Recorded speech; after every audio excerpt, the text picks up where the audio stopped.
The town was small, quiet, and forgotten by most maps. Once, long ago, it had been alive with noise. The old factories had sent smoke into the sky, the trains had rushed through the hills, and people had filled the streets with their laughter and work. But time had moved forward, and the town had been left behind. At the far end of the town stood the clock tower. It was tall and narrow, built from dark stones that looked even darker at night. Its clock hands had stopped moving many years ago. The bell inside had not chimed for decades. Children were told not to play near it, and older people whispered that the tower was cursed. They said it had a strange hunger, though no one explained what kind of hunger it was. Myra did not believe in curses.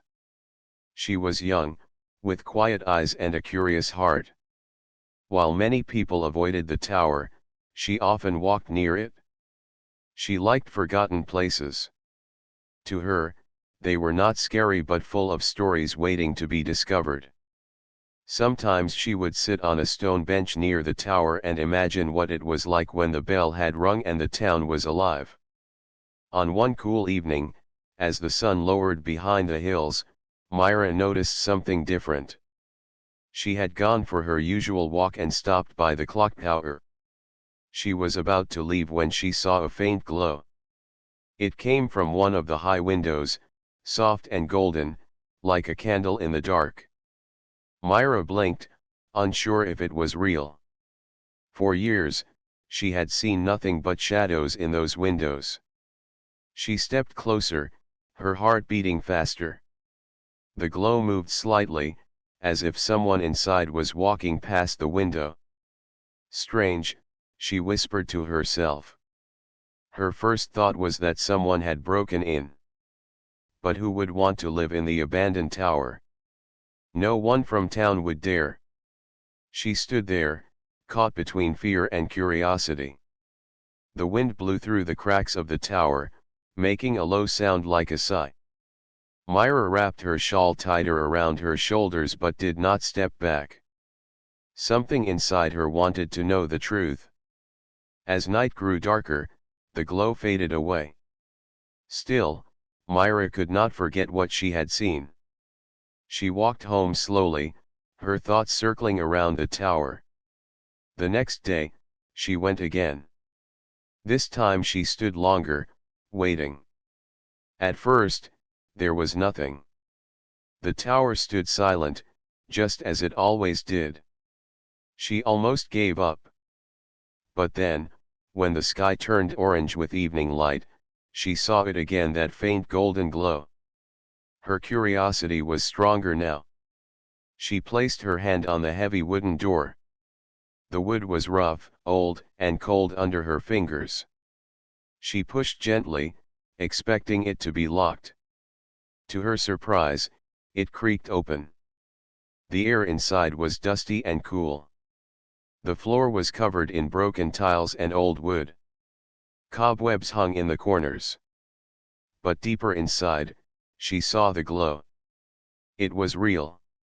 It was coming from a lantern placed on a small table near the stairs. And next to the lantern sat a man. He was tall but thin, his clothes simple and worn. His face looked pale, as if he had not seen sunlight for a long time. His dark eyes lifted when he noticed her, and for a moment they both stood in silence, watching each other. Myra's voice came out soft, careful. I didn't know anyone lived here." The man did not answer at once. He looked at her with quiet surprise, as though he was not used to seeing anyone. At last, he spoke, his voice low and calm. "Not many come here. Most stay away. Why are you here?" Myra asked, though part of her felt she should not. The man did not reply to that question. Instead, he looked at the lantern, then back at her. "You should go. The town does not like visitors here." Myra felt a shiver run through her, but not from fear. There was something strange about him, not dangerous, but heavy, like he carried a story too large for one person. She nodded slowly but did not step back. "I'm Myra," she said gently. He blinked, almost as if the sound of a name was unfamiliar to him. After a pause, he answered, "Aaron." The name hung in the air between them.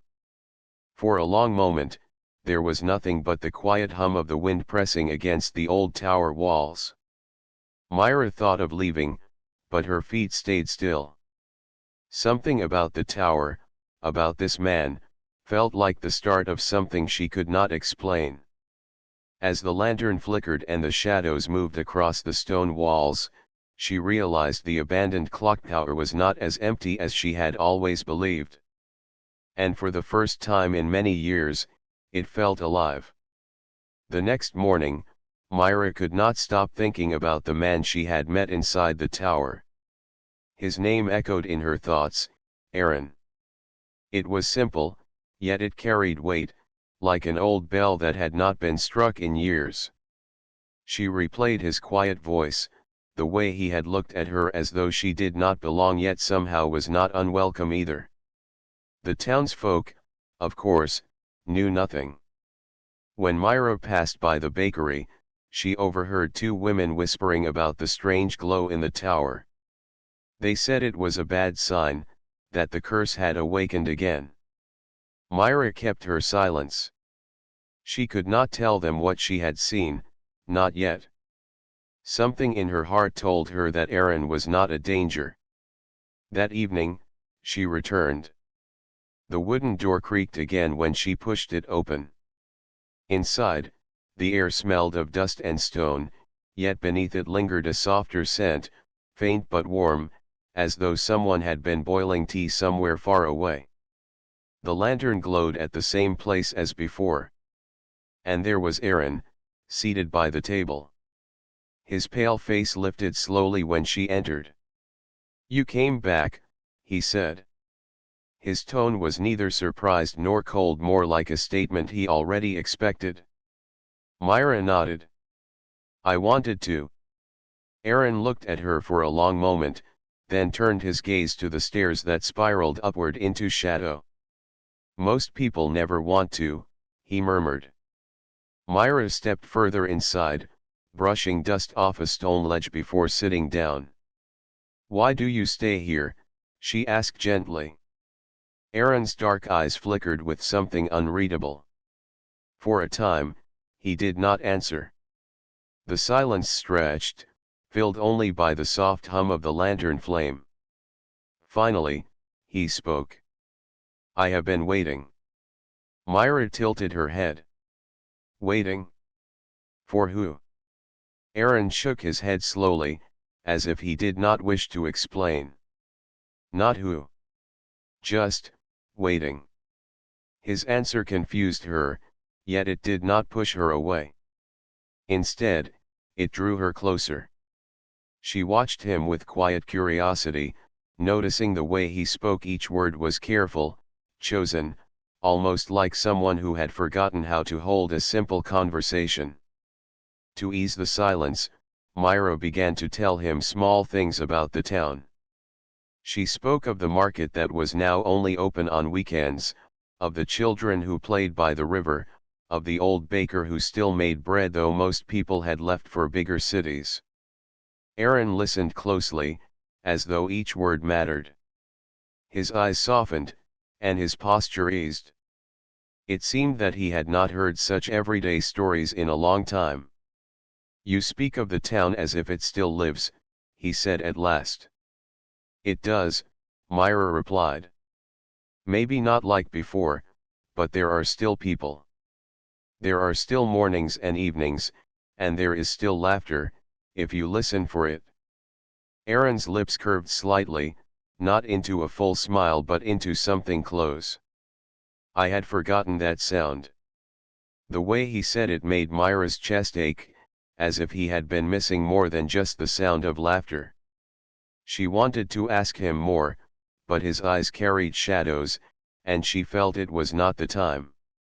Instead, She pointed upward at the silent clock.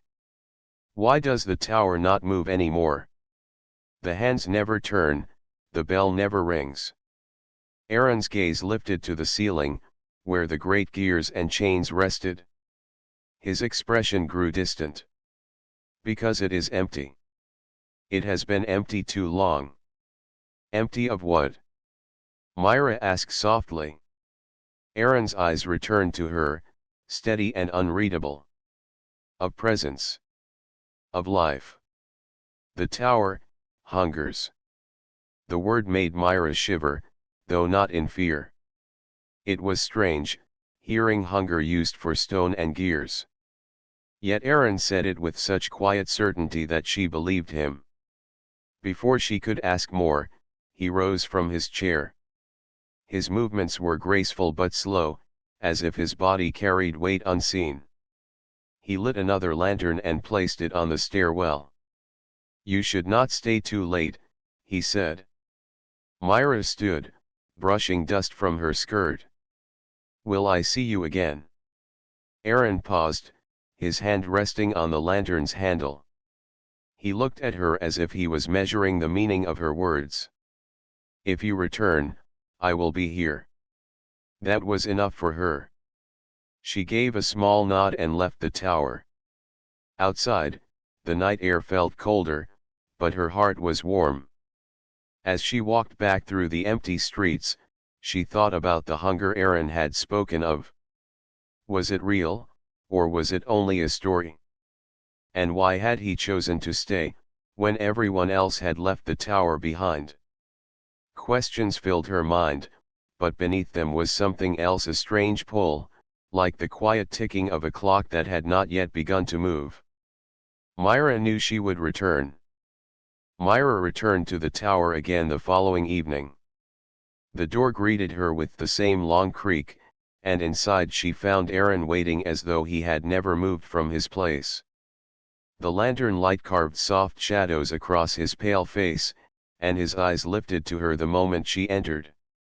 You came, he said simply. I told you I would, Myra replied with a small smile.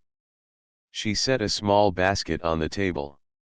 Inside were bread and fruit she had carried from home. You should eat something, she said. Aaron looked at the basket as though it were a puzzle. His long fingers brushed over the crust of bread but did not lift it. It is kind, he murmured, but I do not need food as you do. Myra frowned slightly. But everyone needs food. He raised his eyes to hers. There was no sharpness in his gaze, only quiet patience. The tower sustains me. Its hunger and mine are the same. Myra sat down, her hands folded in her lap. She had been waiting for him to explain, and now she felt a mix of fear and curiosity. What do you mean? How can a tower be hungry? Aaron leaned back in his chair, his face lit by the flicker of the lantern. Long ago, when this town was alive, the tower was more than stone and gears. It was the heart of the place. The bell did not only mark time. Its chime carried strength. It gave people rhythm, hope, and balance. That is why the town prospered. Myra listened closely, her breath quiet. But when the town turned away, Aaron continued, the tower was abandoned. No one entered, no one cared. The heart grew silent. Its strength did not vanish, it grew hungry. Hungry for presence, for warmth, for voices within its walls. He paused, his hand brushing the table slowly, as if feeling the grain of the wood. I stayed when others left. I felt the pull. I gave myself to it. And so, little by little, I changed. I became bound to this place. Not fully man, not fully other. I am what the tower made of me. Myra's eyes widened. She wanted to deny it, to say it was impossible, but looking at him she felt the truth. His pale skin, the shadow in his eyes, the way he seemed alive yet not like other men at all fit. "You're saying the tower feeds on you?" she asked quietly. "In a way," Aaron answered. "But it is not a cruel hunger. It is simply a need, like breath. When you came here, the tower felt it. That is why the light grew again. Your presence woke it?" Myra glanced around. She noticed now that faint lines of light traced the stones near the stairwell. They were soft, almost hidden, but they pulsed gently like veins. She had not seen them before. "So when I come here," she whispered, "the tower feels alive again." Aaron gave a slow nod. "Yes. It remembers what it means to be full." For a long moment, Myra was silent. The thought was both frightening and beautiful. She looked back at Aaron. "And you, why do you stay? Why keep feeding this hunger alone?" His eyes dropped to the lantern flame. "Because I could not leave. The tower would not let me, and I did not want to leave either. I chose to carry its silence, to keep it from falling into nothing." His voice grew softer. "But waiting is long. The tower waits with me. Perhaps it was always waiting for someone else." Myra's heart gave a small, unsteady beat. She understood now why he had looked at her the way he did. Not like a stranger, but like a long-awaited guest. "Does it hurt you?" she asked. "No," he said, shaking his head. "It does not hurt. But it keeps me apart. Apart from the town, apart from the world. I am here, and here I remain." Myra looked at the bread still untouched in the basket. She pushed it toward him again. "Even if the tower sustains you, you should eat. Not for need, but for memory. For the human part of you."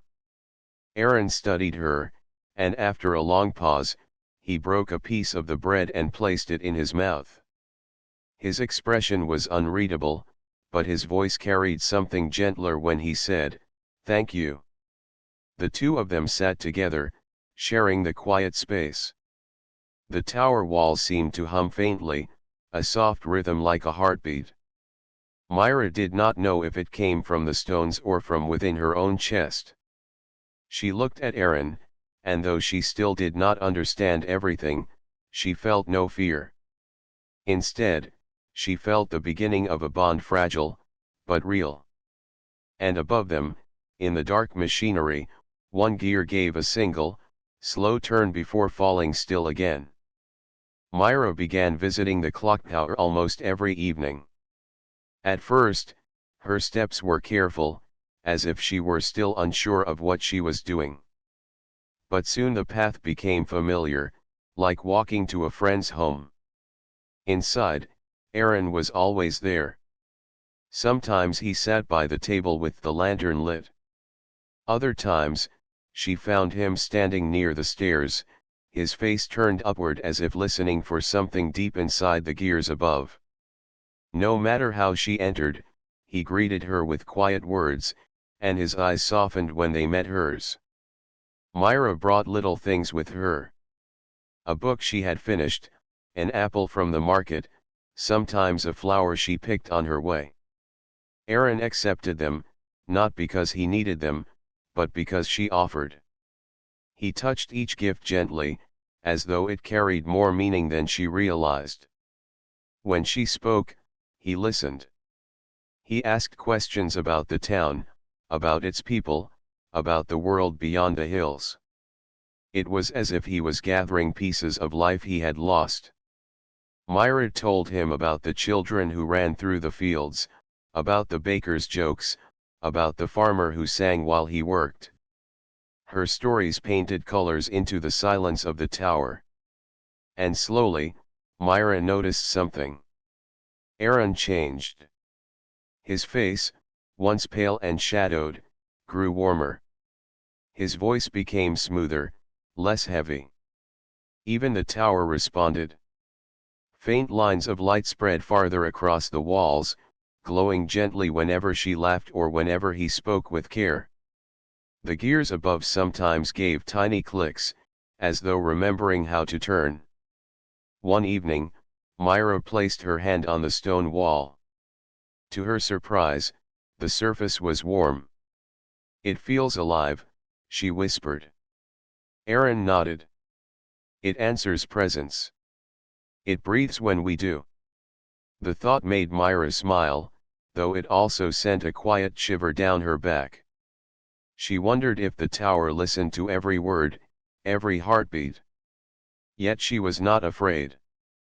But the town was beginning to notice. At the market, people whispered more loudly now. They spoke of Myra's walks, of the glow in the tower, of shadows moving in the windows. Some shook their heads, saying the old curse had found a new voice. Others warned that Myra was foolish, that she was placing herself in danger. One afternoon, an older woman stopped Myra on the street. "Child," she said firmly, "you should stay away from that place. It is not safe. The tower takes what it wants. It does not give back." Myra lowered her eyes respectfully. "Thank you," she said, though her heart disagreed. That night, when she told Aaron about the whispers, his expression grew heavy. "They are not wrong," he said. "The tower can take too much. Its hunger is endless. If you stay too long, it may cling to you as it clings to me." Myra looked at him across the lantern light. "And yet you stay." Aaron's gaze fell to the table. "Because I am already bound." "But you still have a choice."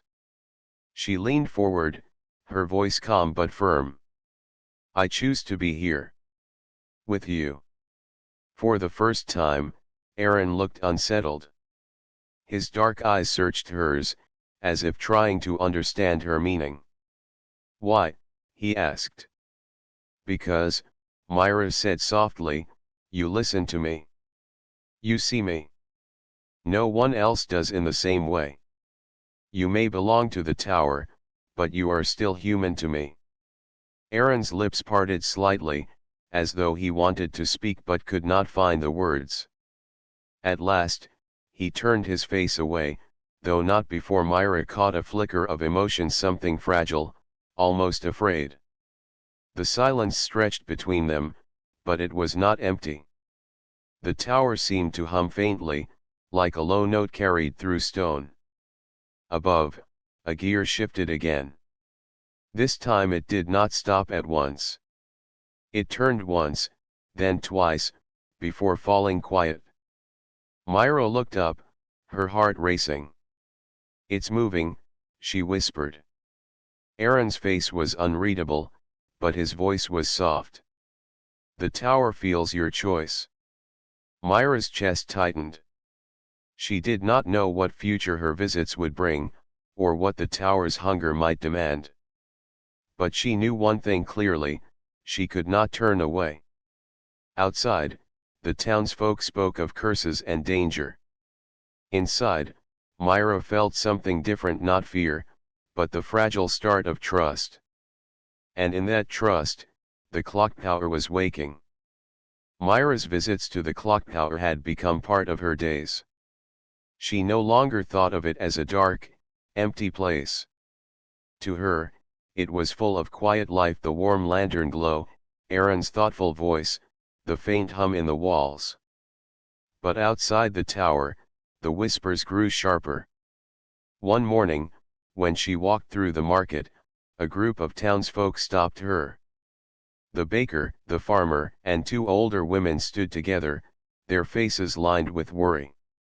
"You've been spending too much time at that cursed tower," the baker said, his hands still dusted with flour. "People see you going there every evening. It isn't safe." The farmer added, "We all remember what was said about that place. The tower takes. It doesn't give back. If you keep going, you may lose yourself. Myra tried to stay calm. It isn't like that. You don't understand. Then make us understand, one of the women said. Her eyes were sharp, though her voice carried fear more than anger. What do you see there? Myra hesitated.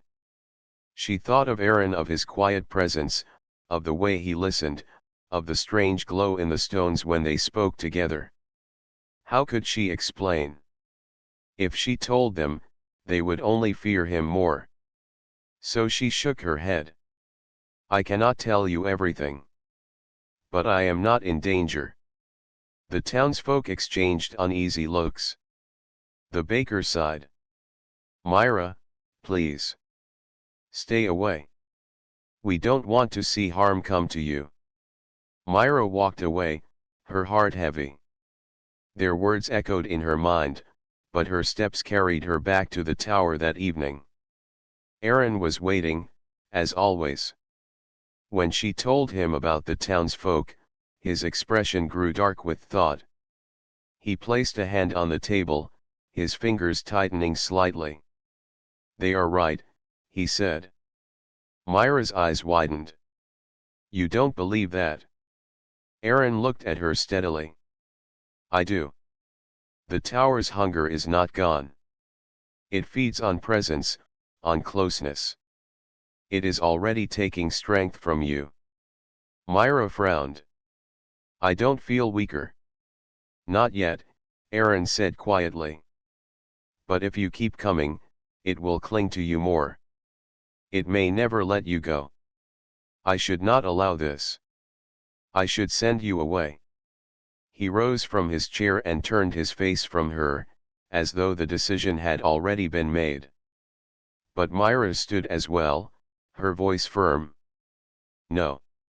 You cannot send me away. I choose to be here. Aaron's shoulders stiffened. Why? Why risk yourself for something bound to stone and silence? Myra stepped closer, her hands trembling but her gaze steady. Because you are not only stone and silence. You are human. You may carry the tower's hunger, but I see the man who listens, who remembers, who still feels. I will not turn away. For a moment, Aaron did not move. His pale face was unreadable, but his eyes flickered with emotion. Then he spoke, his voice low. You do not understand what you are choosing. Then help me understand, Myra said. The room grew still. The tower's faint hum deepened, as though listening.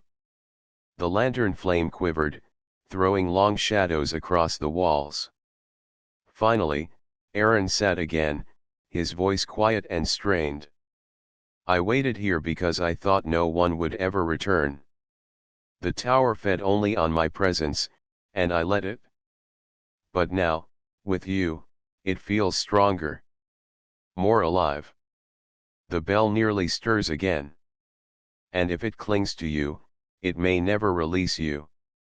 That is why I fear your choice. Myra placed her hand gently on the table near his. Then let it cling. If it means I can share this with you, I will not regret it. For the first time, Aaron's composure broke. His eyes softened, and he lowered his head. Myra, he whispered, her name fragile in his voice. The tower answered.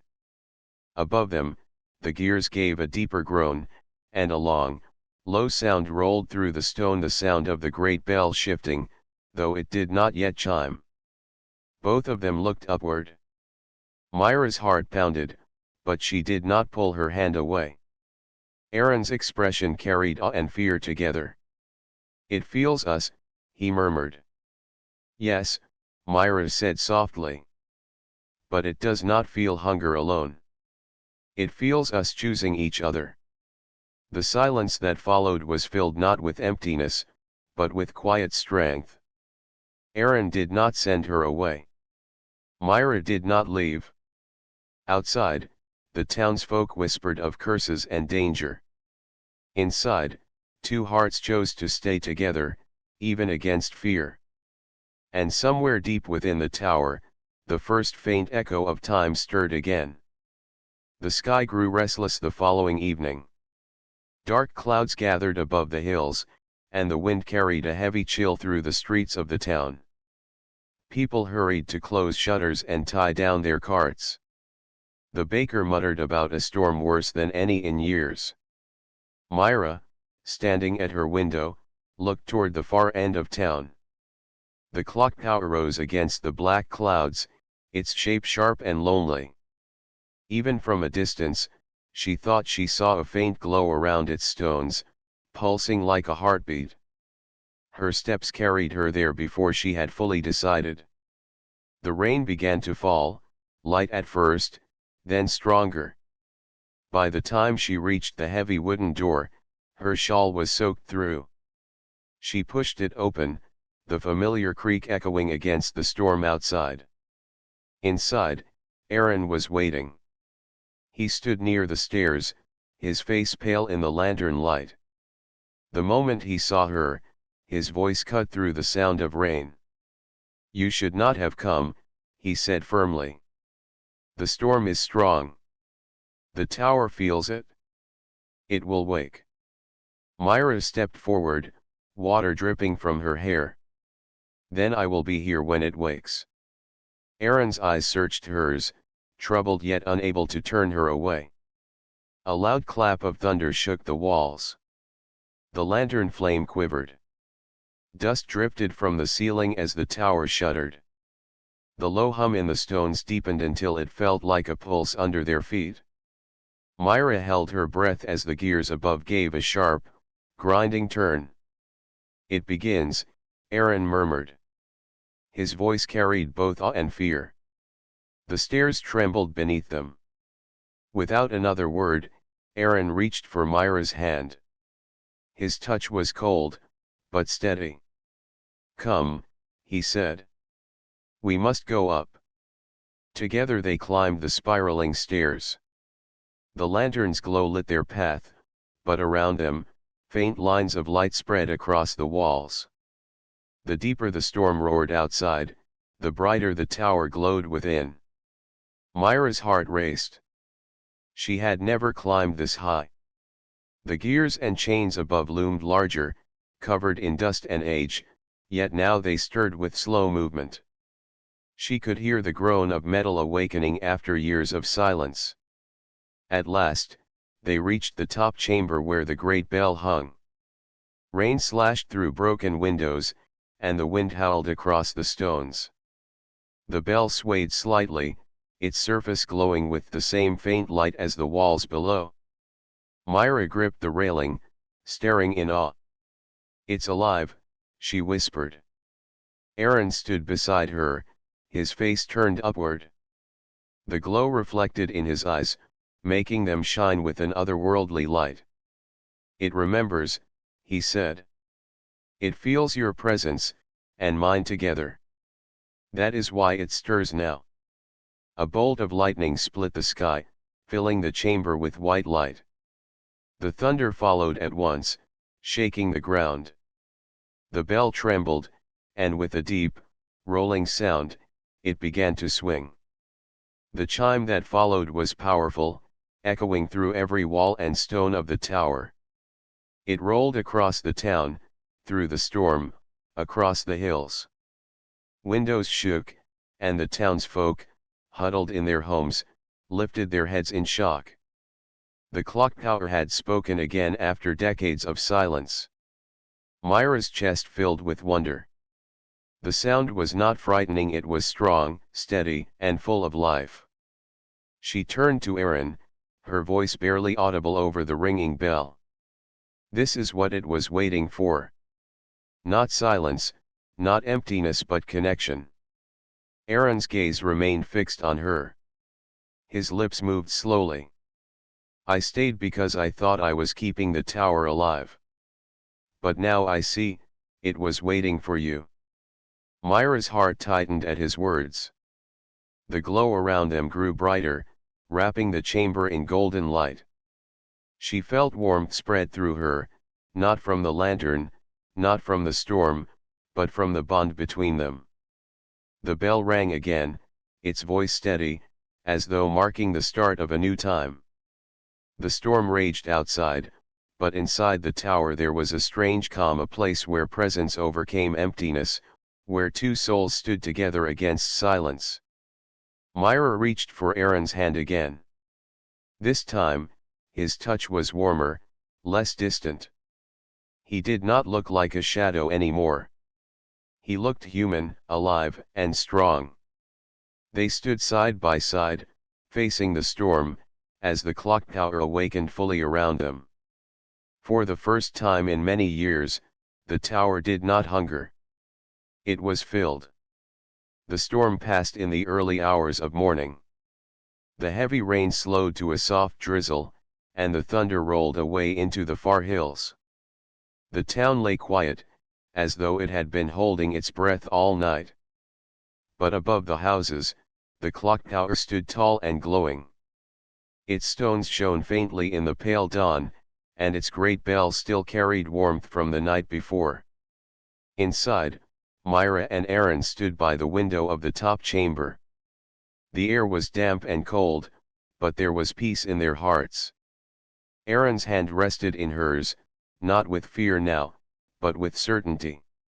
He looked toward the horizon where the clouds broke apart, letting soft sunlight spill through. "The tower is calm," he said gently. "For the first time in years, it does not hunger. It has been answered." Myra smiled, her face still lit by the golden glow of the walls. "And it will not be silent again. Not while we are here." They remained there as the sun slowly rose, watching the first light touch the wet roofs of the town. Below, villagers began to step out of their homes, rubbing their eyes, speaking in hushed tones. They looked up at the tower in wonder. Children pointed at the shining stones, and elders whispered about miracles. By midday, groups had gathered near the base of the tower. Some carried baskets of food as if to give thanks, while others simply stood in silence, their eyes wide with awe. When Myra and Aaron descended the winding stairs and stepped into the entry hall, they found the door already open. The townsfolk stood waiting. For a moment, no one spoke, but all gazes were fixed on the pair. At last, the baker, his apron still dusted with flour, stepped forward. "The bell rang," he said slowly. "It rang through the storm. We all heard it." His voice trembled. "How? Why now?" Myra lifted her chin, though her voice was soft. "Because the tower was not empty anymore." The words spread through the crowd like gentle fire. Some faces filled with relief, others with tears. They had feared the tower, forgotten it, let it stand as a shadow. Now, they saw it alive again. An elder woman stepped closer, her hands folded. "Then you must keep it so. You must guard it, as it guards us." She turned her gaze on Aaron, who had stayed silent until then. Aaron nodded slowly. "I will not leave it. Not now." He looked at Myra, his expression tender. "And I will not be alone in that task." The crowd murmured, approval rising like a tide. They brought food and lanterns, filling the once empty hall with life. Children laughed as they touched the old stone walls, no longer afraid. For the first time in decades, the tower was not abandoned. As night came again, the villagers lit torches around the base, turning it into a circle of warm light. The bell did not ring this time, but its silent presence was enough. People felt protected, guided, as though time itself had begun to move forward once more. High above, Myra and Aaron stood together, watching the small lights below. The tower hummed quietly, no longer demanding, only breathing with them. Myra turned toward Aaron. Her voice was soft but steady. Do you ever wonder why I was drawn here? Why it was me? Aaron's gaze lingered on her face, his expression gentle. Because the tower needed you. And because, so did I. The words hung between them, simple and true. Myra felt her heart stir, warm as the glow that wrapped the walls. She reached for his hand, and he met hers with quiet strength. Outside, the stars filled the sky, and the storm was only a memory. The town slept peacefully, comforted by the living clock tower that no longer stood in silence. And within its highest chamber, two souls stood together, not broken by emptiness, but strengthened by presence. The clock did not strike midnight. It did not need to. Its silence now was not hunger but rest. It waited for a new day, certain that time, love, and life had returned. For the first time in many years, the tower belonged to the people again. And for Myra and Aaron, it was not only a tower of stone and gears, it was the place where loneliness had ended, and love had begun.